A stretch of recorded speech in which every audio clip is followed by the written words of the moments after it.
This Formica Ereptor ant, taking on the appearance of the red imported fire ant, has established a colony in the swamps of North America. This is a new environment with new threats, new ants, and a massive overlord. Can she establish a thriving colony? Well, let's find out, shall we?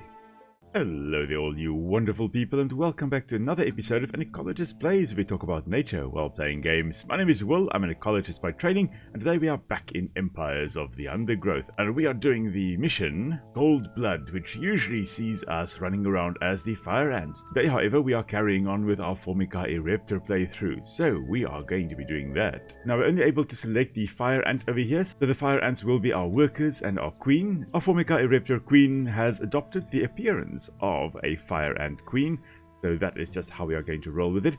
We are also going to have some fire ant soldiers because we did technically unlock it in the previous mission, and we are going to select the vigorous ones, of course. And you know what, we are going to select some leafcutter mages over here. They are going to have a chance to shine as well, and we're going to use them to taunt the enemies. And as always, we are going to go for some wood ants over here as well. The rapid fires are going to make another appearance. So we've got our range attackers here, we've got our melee, our tanks over here, and we have got our DPS over here as well, the vigorous fire ants doing a bit of extra damage, all of them buffed up of course. So let's jump right in, shall we? This fire ant colony is starting out fast and furious, very quickly establishing some new tiles to store their food. They also will be setting up camp with a few soldiers to start in these foreign lands. Initially from the South American rainforest, these fire ants are now making an appearance in the North American continent. The soldiers hatching from their brood chambers are ferocious fighters, capable of delivering a very painful sting, hence their common name, fire ants. These ones are highly invasive in North America, and they are spreading like wildfire in many of the areas where the climate is suitable for them.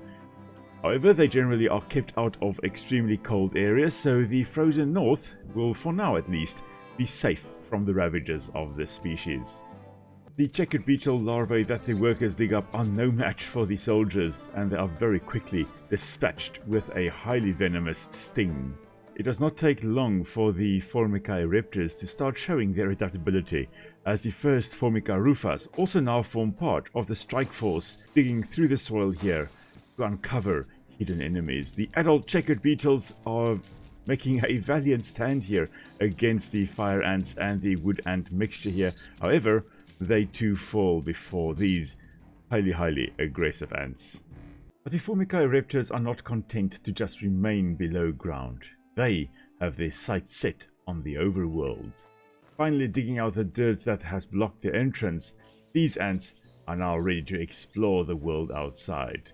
But this is not an easy place to live. To the north, a massive American bullfrog, Litobates catesbiana, is relaxing in the sunny spot on the water's edge. This is a potential threat to the new colony, and the ultimate goal of this colony would be to end the reign of this massive frog.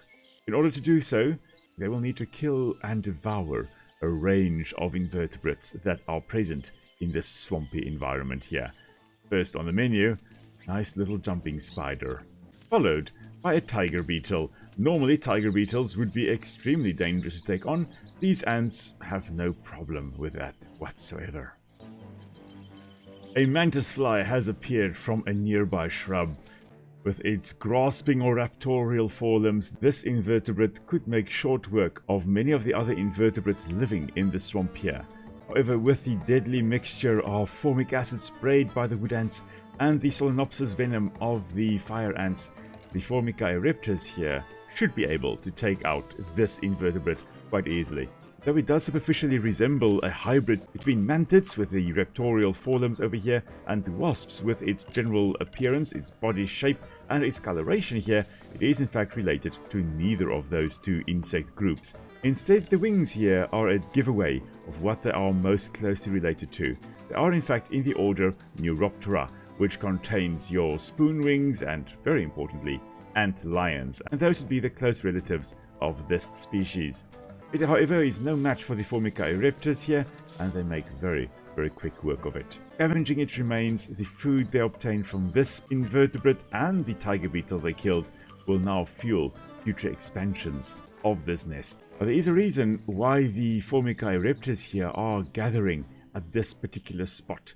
Like the proverbial chicken, they're trying to get to the other side. As night falls, the swamp becomes a more dangerous place, with a myriad of amphibians making their appearance in the cool of night. Many of these amphibians are in fact insectivorous and will gladly make a meal of the fire ants here. The fire ants, however, have other plans. They are looking for aphids. Scurrying up the milkweed plant, the Formica Ereptors gather some of these aphids and relocate them to a milkweed closer to home. The Formica Ereptors have run into a new ant species, one they have not encountered before. This is Monomorium carbonarium, previously called Monomorium minimum. The name of the species has in fact changed within the past year. Many of these ants do what we call gaster-flagging, which is a chemical defense mechanism they use to try and scare other ant species away. Raising their abdomen in the air, they actually extrude their venom gland, and from it, and from their diffuse gland in their body as well, they will extrude a potent cocktail of chemicals that are meant to disorientate and dissuade the other ants, especially fire ants. It has been shown that the chemicals that these ants actually produce dissuade fire ants from digging into the soil, and may actually be a way for these ants to prevent the Solenopsis invicta from establishing nests close to where they have their nests already. An eastern narrowmouth toad has made its way into the nest unbeknownst to the soldiers that were busy gathering aphids outside. It is now time for them to prove their mettle. Swarming over the amphibian, their bites and stings inflict heavy damage onto the frog. Eventually, it does succumb to its wounds. The Ereptors are not taking this threat lightly. Swarming to gather as much food as possible from the underground chambers, these ants are now ready to bring their biggest soldiers to bear. They will be raising their first leafcutter soldiers. And though it takes a lot of resources to raise one of these soldiers, ultimately it will be worth it, and they will be responsible for defending the queen against further amphibian intrusions.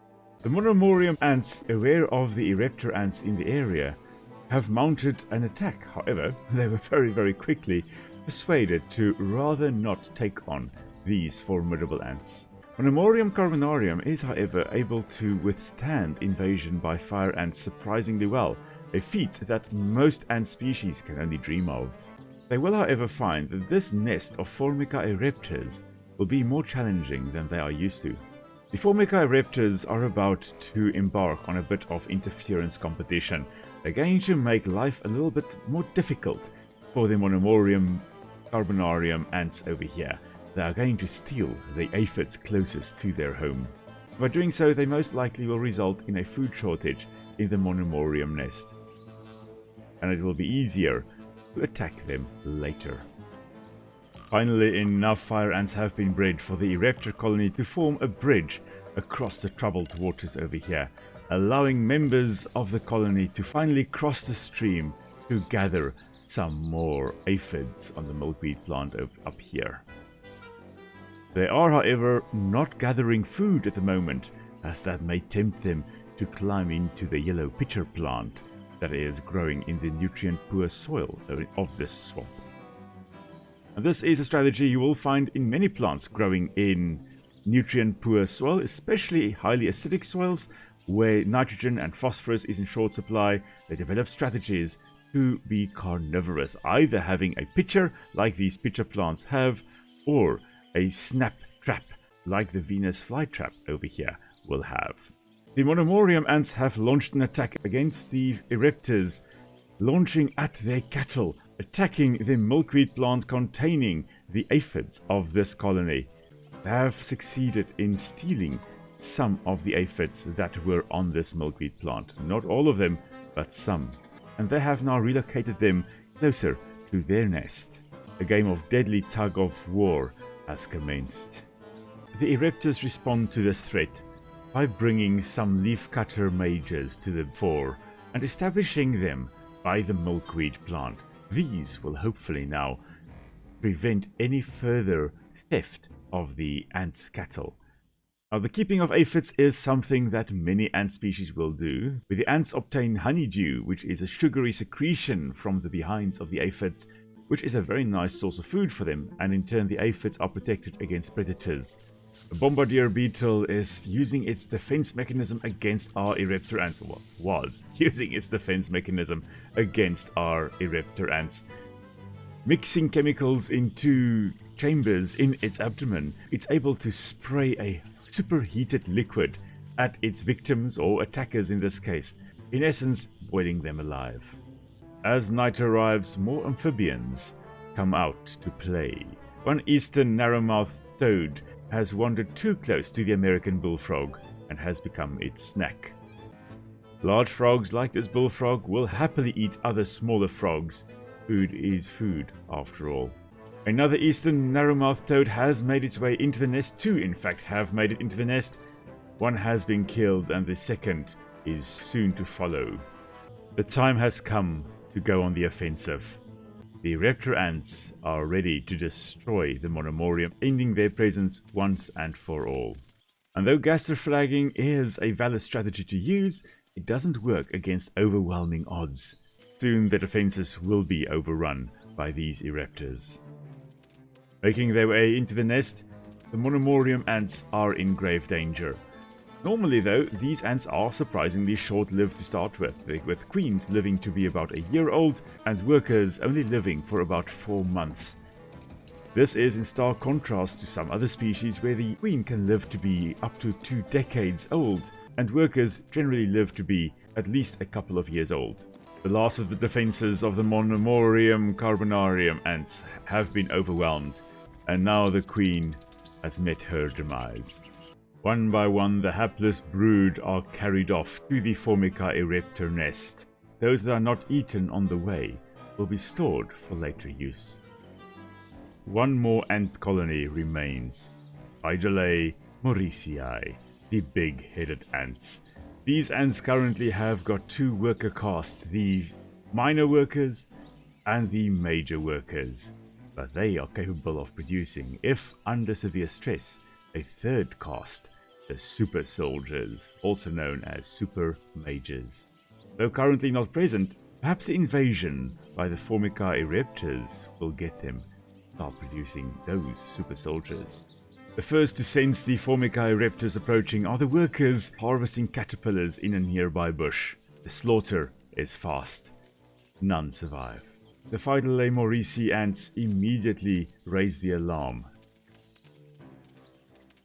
They are known to respond very quickly to threats outside their nest, using pheromones to recruit other individuals. However, they have also been shown to only recruit their sisters for battle in the presence of some ants. Not all ant species warrant a response. And one ant species that very often actually results in them just hiding away and blocking their tunnels, the fire ants.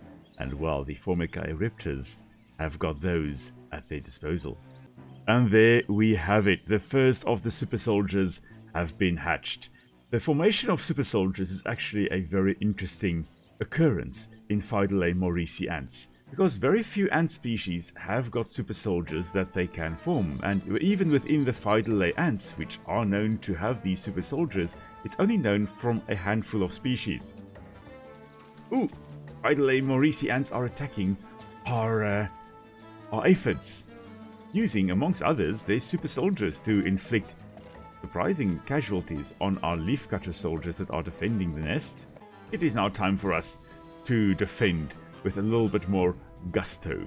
But as was mentioned, Pheidole morrisii being able to produce these 3 worker castes, the normal minor workers, the major workers functioning as soldiers, and then the super soldiers. Soldiers that are so enlarged that they are about 2/3 of the size of the queen of the colony. So how do you go from producing workers to producing soldiers to producing super soldiers? The way it works is that an egg that is laid can either be fertilized or unfertilized. If it is unfertilized, it will develop into a male. If, however, it is a fertilized egg, it will develop into a female. And all of these are in fact females. Now the interesting bit, what results in the females developing then into either workers, which are usually sterile, or queens, which are reproductive?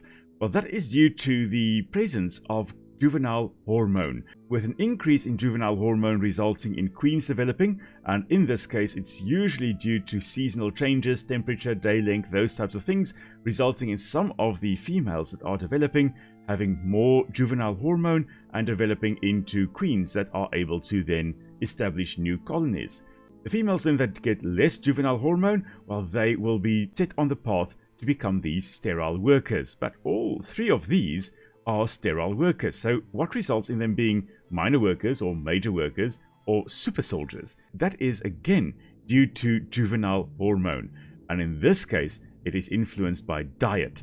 If the larva is fed a more protein rich diet, more juvenile hormone is produced, and that results in soldiers developing. If a more protein-poor diet, for example the honeydew that we have been collecting, if that is fed, well then you have the minor workers developing. What happens with the juvenile hormone is it likely suppresses the pupation of the larva, and that means that the larva grows a little bit longer before it turns into a pupa, meaning it develops into a soldier. And in the case of Pheidole ants, it seems that they can then postpone pupation even more by having more juvenile hormone present, delaying that pupation and resulting in the formation of these super soldiers. And to me, the interesting part is that, again, not all Pheidole ants are able to produce these super soldiers. It's only known from about 8 species, but it is possible for those other species of Pheidole ants to also develop these super soldiers, even though they generally do not do it.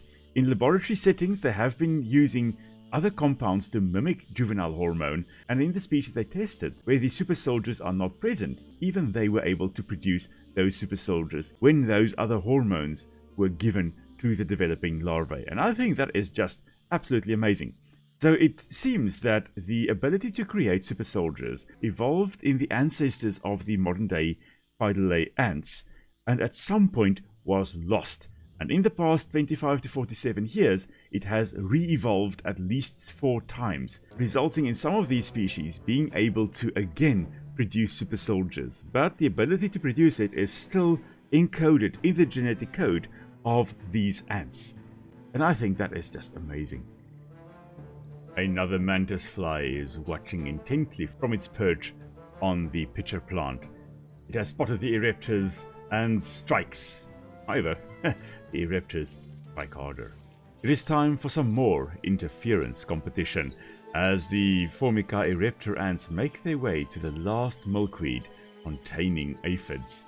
On the way there, they do encounter some Pheidole morrisii ants, but they will almost surely be no match for these ants. Now, with all 50 aphids living on the milkweed by the Formica Ereptor colony, the Pheidole morrisii are sure to starve. One last-ditch desperate attack against the Formica Ereptors is made. It will all be in vain.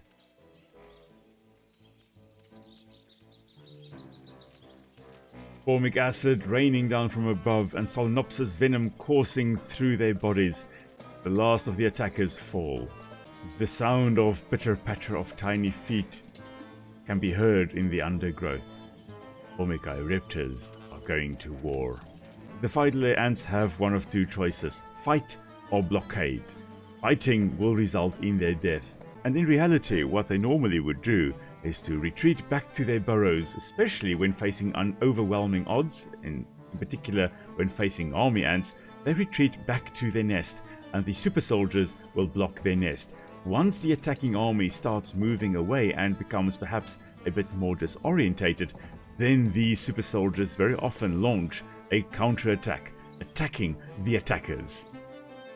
If however those attackers then return, they will again very quickly retreat back to their nest and blockade the entrances to their nest.